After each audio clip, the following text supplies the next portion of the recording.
my entire essay in Pig Latin and ended my teacher's career. When I was 10, my sister passed away, and I fell deep into distraction mode. To cope, I binged cartoons constantly. One night, I ended up rewatching this same episode of Teen Titans Go for hours, the one where the characters only spoke in Pig Latin. I didn't realize it at the time, but in a single day, I had basically memorized the entire language. Years later, in high school in Phoenix, Arizona, it suddenly became useful. That's when we got a new teacher. Let's call him Mr. Harris. He strutted into class like he was always the smartest guy in the room. He spoke 6 languages, bragged about exotic travel, and loved correcting people. One day, after I missed an assignment, I apologized. He gave me this fake smile and muttered under his breath, "Pick up a book sometime, stupid."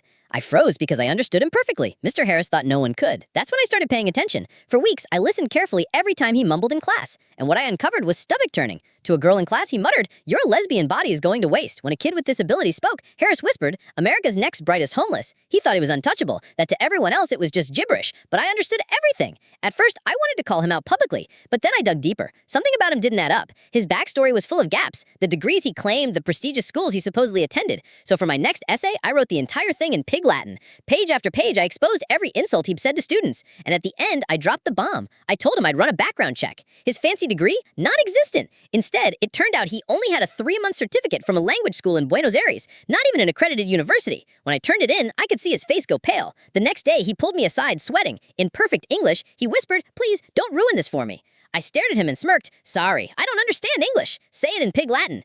That's when he realized it was over. What he didn't know, I had already mailed my full 15-page report to the school district. Within a week, Mr. Harris never showed up again. We got substitutes. Teachers gave me strange looks because, technically, I had just ended his career.